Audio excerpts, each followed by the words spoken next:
Hi, it's Ike from Groovy Entertainment. Today we got another book on tape to play for you. Today's book is Beauty and the Beast, One Magical Christmas for 1993. So let's get started. This is the story of Beauty and the Beast, One Magical Christmas. You can read along with me in your book. You will know it is time to turn the page when you hear the chimes ring like this. Let's begin now. One cold December morning, Belle was in the castle stables, grooming Philippe after a quick ride. As she brushed and brushed his golden mane, she thought of the coming holiday. Philippe, remember how we used to celebrate Christmas? Papa, you and I would go into the woods and find the best tree. Papa would chop it down and you'd carry it home through the snow. Then we'd trim it with all our favorite ornaments, decorate the house, and cook a wonderful Christmas dinner. I'm going to miss that.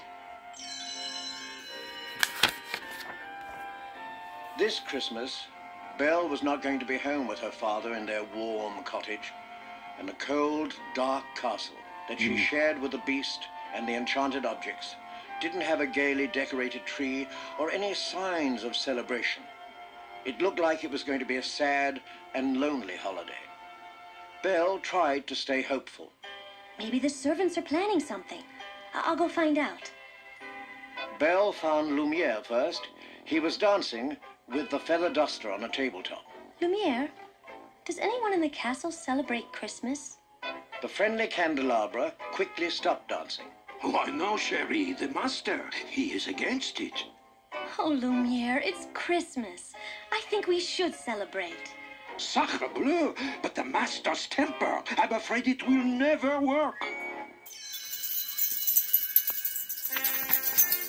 Belle was determined to bring the Christmas spirit to the castle.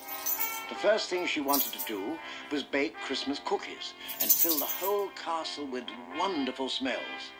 She came upon Mrs. Potts, the teapot, in the kitchen. Oh, I'm so glad you're here, Mrs. Potts. I need your help.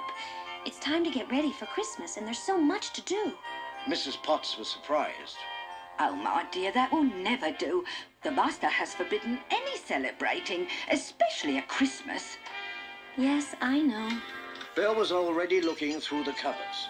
But this Christmas is going to be different. This Christmas, we're going to celebrate.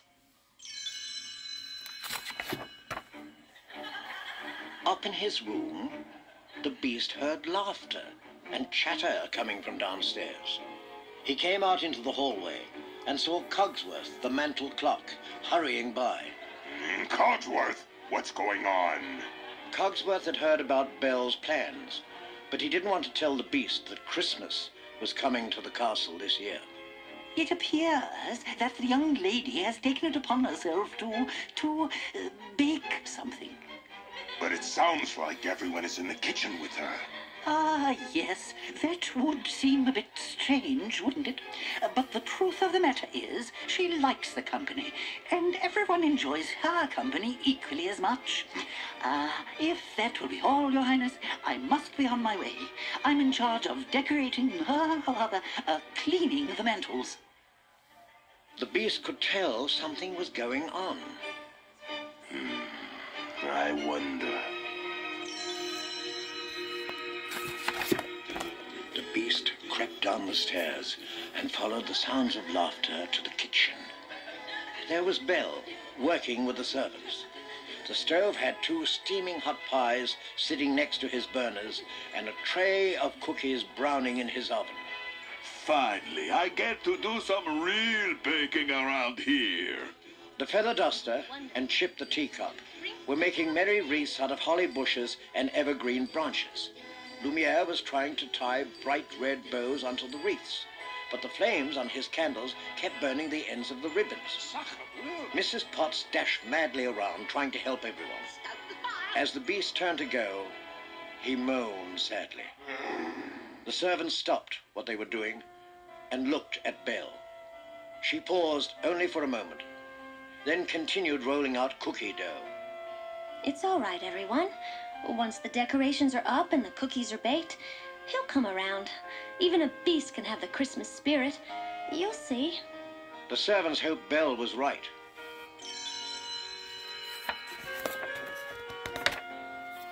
Late that night, the beast wandered through the castle, looking at the cheery decorations that the servants had put up. He was reminded of Christmases with his mother long ago. His eyes filled with tears, and he angrily tore the decorations down and stormed back to his room. Unable to sleep, the beast paced back and forth. What should I do? What should I do? The next morning, Belle discovered the decorations all over the floor.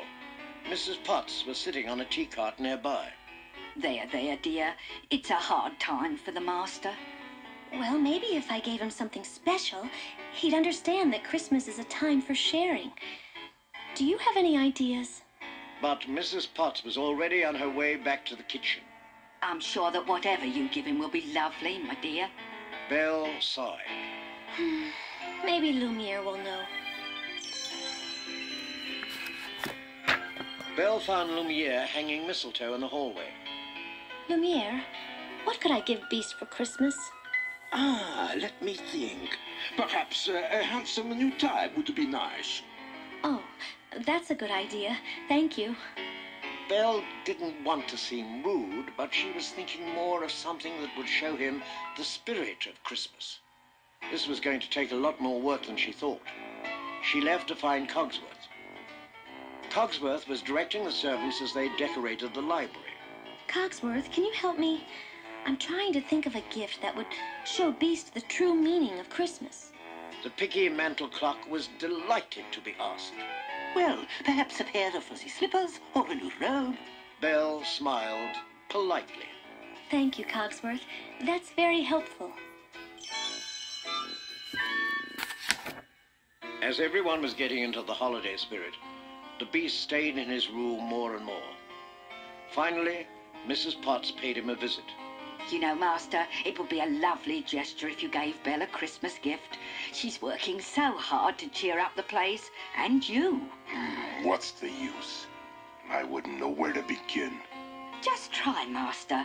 It's Christmas, and I think a special gift from you would mean so much to her. The beast knew that Mrs. Potts was right. Belle was happy when I gave her the library. What can I give her that will mean as much? Maybe I could make her something. He picked up a piece of wood and looked around his room. His eyes fell on the enchanted rose. Well, maybe. Meanwhile, Belle was in her room, feeling a bit low. She flopped down on her bed with a sigh. What can I give Beast that would mean something to him? That would make him feel the joy of Christmas the way I do? The wardrobe interrupted Belle. Cheer up, dear. Why don't you pick out a pretty dress? You know, freshen up a bit.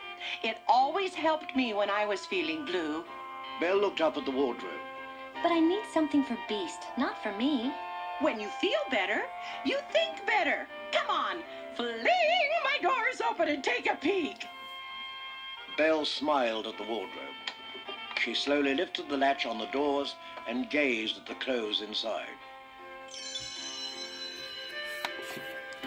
Hanging among the beautiful gowns was the dress Belle had worn when she first arrived at the castle.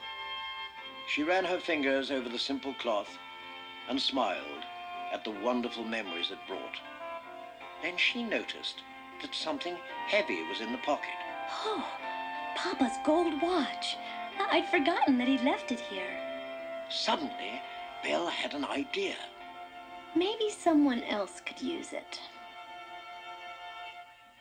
While Belle was wrapping the beast's gift, the beast was madly trying to carve a beautiful rose for Belle. But his hands were too big and clumsy. Oh, who am I trying to fool?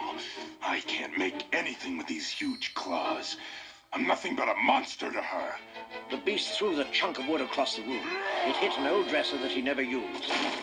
A strange, tinkling sound came from one of the drawers.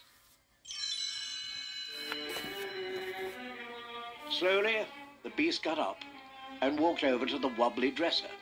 He yanked open the drawer and gasped at what he saw. My mother's musical jewelry box. The finely carved wooden box had a tiny key. The beast could turn it only a little, but it was enough to hear the melody of his mother's favorite song. Thoughts of Belle's kindness warmed him, and he knew he had found the right gift for her. When Christmas Eve finally arrived, the castle had taken on Belle's warmth and cheeriness. There was a beautiful tree shining with candlelight and ornaments, and everyone looked forward to exchanging gifts, especially Belle. Do you think Beast will be coming down? I have something for him. Mrs. Potts shook her head. I wouldn't count on it, dear. Still, Belle was hopeful. This is so much fun, Mama. Chip was jumping up and down. Cogsworth chimed in. I'm rather wound up too. Lumiere was also all aglow. This whole castle hasn't had this much excitement in ages. Just then, they heard the beast plodding down the stairs. Everyone held their breath. He had changed into his finest suit and was carrying a small gift-wrapped box. Belle rushed up to him. I wasn't sure you'd join us. The beast hesitated, then pushed the box into Belle's hands. This was my mother's. I'd like you to have it. He turned to go. Wait! I have something for you, too. Belle handed him her gift. It would mean so much to me if you'd accept this. It belonged to my father. The beast smiled at the gold watch. His mother's jewelry box would have been the perfect place to keep it. Belle was smiling too, thinking how handsome her father's watch would have looked in this beautiful jewelry box. Carefully, she wound the key, then set the box on the mantelpiece. I'll keep the box here, so we can enjoy it together. And the watch will stay inside the box when I'm not using it. Then you can see it too. Merry Christmas, Belle. Belle smiled warmly.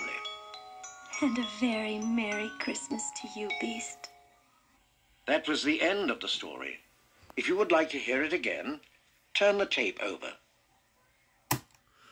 So that was Beauty and the Beast, One Magical Christmas for 1993. So if you like, subscribe, share, and comment, and have a groovy day. Our next book will be 101 Dalmatian, A Lucky Christmas.